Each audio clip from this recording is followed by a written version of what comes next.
घरेलू मोर्चे पर पूरी तरह नाकाम साबित हो चुके इमरान खान ने कश्मीर के आड़ में पाकिस्तानी जनता का ध्यान हटाने का पैंतरा चला है। कश्मीर से आर्टिकल 370 हटाए जाने के बाद बौखलाए इमरान ने भारत के खिलाफ एटमी हमले की धमकी दी है। जो पाकिस्तान इन दिनों दाने दाने को मोहताज है, वही पाकिस्तान अब भारत को पीओके में दखल देने पर ईंट का जवाब पत्थर से देने की धमकी दे रहा है।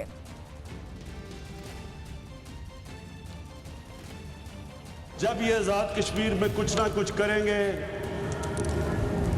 तो मैं नरेंद्र मोदी को साफ बताना चाहता हूं कि आपकी ईंट का जवाब हम पत्थर से देंगे। कश्मीर मुद्दे पर दुनिया भर में अलग थलग पड़ चुके इमरान की खिसियाहट भी सामने आ रही है। इमरान कह रहे हैं कि अब उनकी बात ना तो यूएन सुन रहा है, ना ही यूएस। इमरान खान ने कश्मीर के हालात का जिक्र करते हुए ईंट का जवाब पत्थर से देने की गिदड़ भभकी भी दी।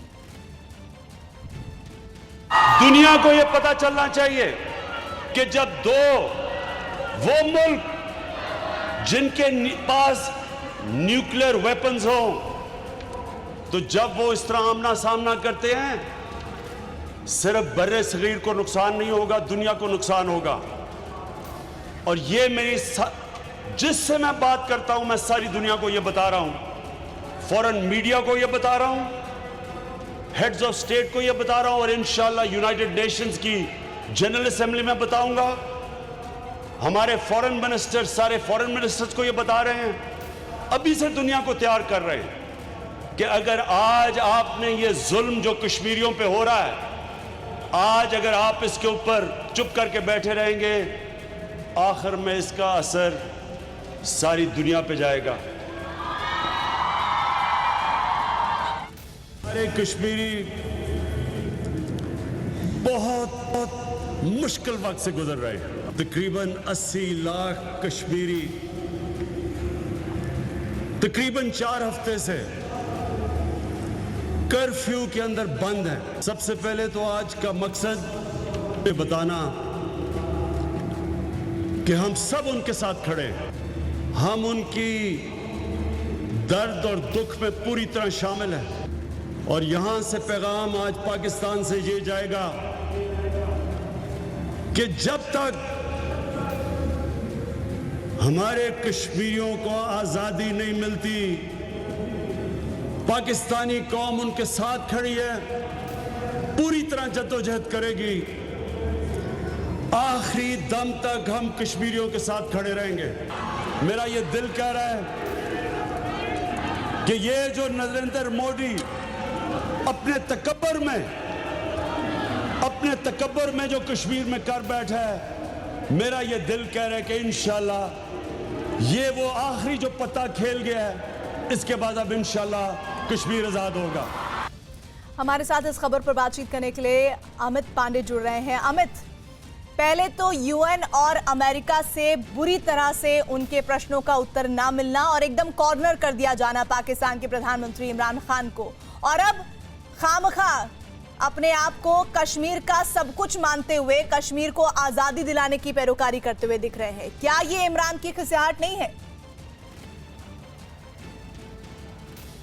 देखिए, झुंझुलाहट साफ तौर पर इसमें झलक रही है। एक ऐसा देश जो जिसके पास अपने प्रशासनिक खर्चे से निपटने के लिए कोई साधन नहीं है, वो जूझ रहा है। एक ऐसा देश जिस पर अंतर्राष्ट्रीय संस्था भी वित्तीय मदद देने से कतरा रही है। एक ऐसा देश जहां जब तब सेना के जो आला अधिकारी हैं, सेना प्रमुख हैं, वो सरकार को कुछ खरी खोटी सुना देते हैं। तो ऐसे में सरकार क्या करेगी? सरकार के पास वहां की विकल्प यही है कि कोई न कोई एक ऐसा मुद्दा वो ज्वलनशील पकड़े जिसके आधार पर वो जनता को उसमें उलझा सके। और पाकिस्तान के लिए, इमरान खान के लिए सबसे मुनासिब यहाँ पर एक ही मुद्दा बचता है, वो है कश्मीर और धारा 370 हटाए जाने के बाद वहाँ के उपजे हुए हालात। और इसी का जिक्र लगातार पीएम इमरान खान हर सार्वजनिक मंच पर करते हैं, हर भाषण पर करते हैं, अपने पार्लियामेंट में भी उन्होंने इसका जिक्र है। लेकिन अगर हम इसका आधार देखें कि हम अंतर्राष्ट्रीय मंच पर जाएंगे, हम कश्मीर के लोगों के साथ खड़े हैं, किस आधार पर वो कश्मीर के लोगों के साथ खड़े हैं?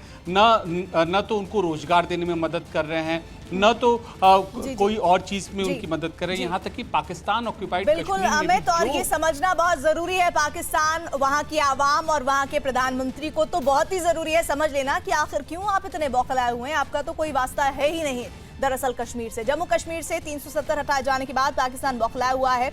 हताशा में पाकिस्तान अपना ही मजाक उड़ा रहा है। घरेलू मोर्चे पर नाकाम साबित हो रहे इमरान खान इतना घबरा गए हैं कि आज उन्होंने पाकिस्तान में कश्मीर आर मनाने की अपील कर डाली। पाकिस्तान के ही लोगों का आरोप है कि हर मोर्चे पर नाकाम साबित होने के बाद अवाम की हमदर्दी पाने के लिए इमरान खान ये सब नाटक कर रहे हैं। इमरान ने जुमे के दिन यानी आज कश्मीर के लोगों के समर्थन में पाकिस्तान के लोगों को सड़क पर उतरने की अपील की थी। पाकिस्तान के रेलवे मंत्री शेख रशीद अहमद ने तो कश्मीरियों के साथ एकजुटता दिखाने के पाखंड में देश की सभी ट्रेनों को भी 1 मिनट के लिए रोकने का ऐलान कर दिया था। वीडियो मैसेज में रेल मंत्री ने कहा कि कश्मीर आर के दौरान 12 से 12:30 बजे के बीच 138 ट्रेनें 1 मिनट के लिए रोकी जाएंगी। पाकिस्तान के विपक्ष और बुद्धिजीवियों ने इमरान और उनकी सरकार के मंत्रियों की अपील का विरोध भी किया। लोगों ने इमरान खान को आईना दिखाते हुए पाकिस्तान में हालात सुधारने की अपील की। पाकिस्तान के वरिष्ठ पत्रकार गुल बुखारी ने इमरान सरकार के कश्मीर आर मनाने के फैसले का मजाक उड़ाया। गुल बुखारी ने इसे इमरान की पार्टी पीटीआई की सनक का प्रमाण बताया। उन्होंने कहा कि कश्मीरी आर हैशटैग ट्रेंड कराकर सभी सेवाओं, सरकारी कामकाज, ट्रैफिक, शिक्षा, निजी काम रोककर कश्मीरियों को आजाद कराने के लिए दोपहर में कड़ी धूप में आधा घंटे खड़े रहने के लिए कहा जा रहा है। शैलेंद्र वांगू हमारे साथ जुड़ रहे हैं इस खबर पर। शैलेंद्र, बेगानी शादी में इमरान क्यों दीवाने हो रहे हैं? क्यों अपने पहले से ही तहस नहस मुल्क को और बर्बादी के कगार पर पहुंचा रहे हैं? कभी कुछ रुकवा दे रहे हैं, कभी कुछ करा दे रहे हैं कश्मीर आर के नाम पर। बिल्कुल, अब से कुछ देर पहले जैसे अमित बता रहे थे कि पाकिस्तान के पास और कोई मुद्दा बचा नहीं है।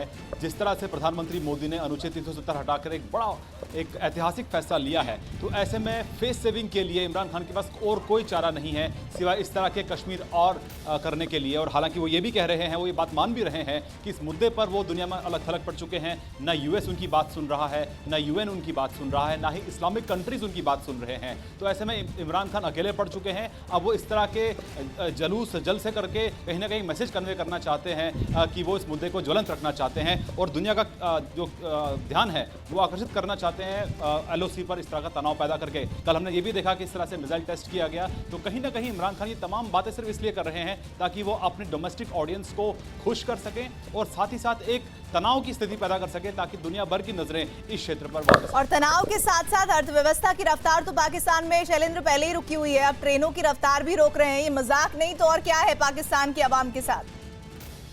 जाहिर तौर पर हमने ये भी देखा कि एक तरफ जहां पाकिस्तान जिस दिन मिसाइल टेस्ट करता है उसे एक दिन पहले पाकिस्तान के प्रधानमंत्री कार्यालय की बिजली काटने की नौबत आ जाती है, नोटिस जारी किया जाता है कि उनके पास बिजली का बिल भरने के लिए पैसे नहीं है। तो ऐसे में वो जंग की बात कर रहे हैं। वहीं कश्मीर के साथ जो भी पाकिस्तान एक मुद्दा बना के इसको दिखाना चाहता है दुनिया भर के सामने, लेकिन हकीकत यह है कि इस मुद्दे को लेकर किसी भी प्लेटफॉर्म पर पाकिस्तान के साथ कोई मुल्क खड़ा नहीं है, बल्कि जो इस्लामिक कंट्रीज, बहरीन और यूएई जैसी कंट्रीज जो आज तक पाकिस्तान के साथ खड़ी होती नजर आ रही थी, लेकिन आज वो कंट्रीज भी प्रधानमंत्री मोदी की कामयाब डिप्लोमेसी के चलते ही भारत के साथ खड़ी होती नजर आ रही हैं। तो ऐसे में ये बौखलाहट ही है पाकिस्तान की जो इस तरह के कदम उठा रहा है। लेकिन अब देखना ये भी होगा कि यूएनजीए में जब प्रधानमंत्री मोदी और इमरान खान आमने सामने होंगे अगले महीने सितंबर के महीने में, तो ऐसे में इमरान खान ये कह रहे हैं कि फिर एक बार वो कश्मीर का मुद्दा उठाएंगे। लेकिन देखना ये भी होगा कि उसी मंच पर भारत उनको क्या जवाब देता है। यूएई और बहरीन जैसी कंट्रीज अगर साथ नहीं खड़ी है पाकिस्तान को ये साथ, तो आप समझ सकते हैं कि पाकिस्तान अभी कितना कॉर्नर्ड है।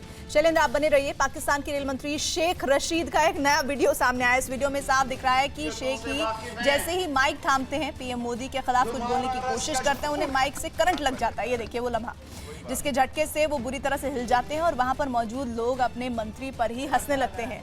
शेख रशीद का ये वीडियो वायरल होने के बाद अब पाकिस्तान के लोग ही उनका वीडियो ट्वीट कर मजाक उड़ा रहे हैं। पाकिस्तानी महिला नाइला इलायत ने भी पाकिस्तान के रेल मंत्री का मजाक उड़ाते हुए लिखा कि शेख रशीद के माइक में मोदी जी ने करंट भेज दिया है।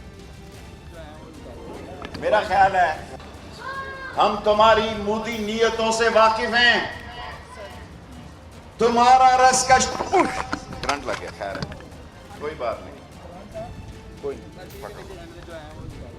मेरा ख्याल है करंट आ गया है। हम तुम्हारी मोदी नीयतों से वाकिफ हैं। तुम्हारा रस का करंट लग गया, खैर है, कोई बात नहीं, कोई नहीं। मेरा ख्याल है करंट आ गया है। हम तुम्हारी मूदी नीयतों से वाकिफ हैं। तुम्हारा रस का करंट लग गया, खैर है, कोई बात नहीं, कोई मेरा ख्याल है करंट आ गया है। हम तुम्हारी मूदी नीयतों से वाकिफ हैं। तुम्हारा रस का करंट लग गया, खैर है, कोई बात नहीं। हम तुम्हारी मूदी नीयतों से वाकिफ हैं। तुम्हारा रस का करंट लग गया, खैर है, कोई बात नहीं, कोई मेरा ख्याल है करंट आ गया है। हम तुम्हारी मूदी नीयतों से वाकिफ हैं। तुम्हारा रस का करंट लग गया, खैर है, कोई बात नहीं, कोई मेरा ख्याल है करंट आ गया है। हम तुम्हारी मूदी नीयतों से वाकिफ हैं। तुम्हारा रस का करंट लग गया, खैर है। सोचिए पाकिस्तान कैसा मुल्क हो गया है कि अब माइक भी पाकिस्तान का साथ देने को तैयार नहीं है। आलम ये हो गया है मंत्री जी के साथ। हर मोर्चे पर हमले झेल रहे पाकिस्तान के प्रधानमंत्री इमरान खान पर अब उनकी पूर्व पत्नी ने हमला बोला है। इमरान खान की पूर्व पत्नी रहम खान ने पीएम मोदी की तारीफों के पुल बांधते हुए इमरान को जमकर फटकार लगाई है। रहम खान ने कहा कि पीएम मोदी दुनिया में जहां भी जाते हैं उनकी इज्जत होती है, जबकि इमरान खान ने पाकिस्तान की हालत खराब कर दी है। रहम ने इमरान खान को फटकारते हुए कहा कि पाकिस्तान की अर्थव्यवस्था अपने सबसे बुरे दौर से गुजर रही है और इमरान खान पीएम मोदी को दुनिया के बड़े बड़े सम्मान मिलने से तिलमिला रहे हैं। आज मोदी सरकार को क्यों लोग चाहते हैं और क्यों उनसे रिलेशनशिप डिस्ट्रॉय नहीं करना चाहते, क्योंकि उनकी मईशत इतनी स्ट्रांग हो गई है। सऊदी अरेबिया ने वहां इन्वेस्ट किया हुआ है। यूके पोस्ट ब्रेक्सिट उनके साथ बिजनेस करेगा, ट्रेड करेगा। यूएस के इंटरेस्ट उनमें है ज्यादा। जहां जहां मोदी जाते हैं उनकी इज्जत होती है। क्यों इज्जत होती है? यूएई में मेडल लगाए तो आपको तकलीफ हुई। आपको क्यों तकलीफ हुई? आप भीख मांगते फिर हैं, जिनकी आप बताएंगे कि हम तो आपकी पाँव की जूती हैं, वो आपकी इज्जत कैसे करेंगे? तो इमरान खान की पूर्व पत्नी रहम खान भी अगर तारीफों के पुल अमित बांध रही हैं, तो वाकई में अब तो पाकिस्तान के हुक्मरान को ये समझ जाना चाहिए कि असलियत छुप नहीं सकती बनावट के उसूलों से। जी बिल्कुल। और जो इनकी पूर्व पत्नी है, पहले अगर हम इनके बयान को देखें तो लगातार पहले इनके व्यक्तिगत कमेंट आने थे, व्यक्तिगत इनके हमले होते थे, लेकिन पहली बार ऐसा हुआ है कि जब इन्होंने इमरान खान की नीतियों को लेकर उन पर निशाना बोला है, तो एक तरफ तो विपक्ष से तो घिरे ही हैं और अब जो भी उनके साथ व्यक्तिगत रूप से पहले की ज़िंदगी में उनसे जुड़े थे वो भी इमरान खान की नीतियों पर निशाना साध रहे हैं। मतलब साफ है कि जो भी कुछ अभी कश्मीर को लेकर माहौल बनाने की कोशिश कर रहे हैं इमरान खान अपने देश में, वो नागवार गुजर रहा है। और आने वाले दिनों में अगर ऐसे ही ये जारी रहा तो उनके लिए बहुत ज़्यादा मुश्किल की राह हो जाएगी पाकिस्तान की सत्ता में अपनी कुर्सी बचाने में। जी। और उस शेर की आगे की लाइन, खुशबू आ नहीं सकती कागज के फूलों से, यही इमरान सरकार और पाकिस्तान को समझ लेना चाहिए। अमित बने रहिए हमारे साथ। 370 हटाए जाने के बाद से बौखलाया पाकिस्तान भारत के खिलाफ आतंकियों को तैयार कर रहा है। रिपोर्ट के मुताबिक पीओके में बंद पड़े 18 आतंकी ट्रेनिंग कैंप फिर से खोल दिए गए हैं। इन कैंपों में अफगान युद्ध में हिस्सा ले रहे आतंकियों को इकट्ठा किया जा रहा है। एक आतंकी कैंप में 40 से 50 आतंकी है और इन आतंकियों को एसआई की ब्रिगेडियर स्तर के अधिकारी ट्रेनिंग दे रहे हैं।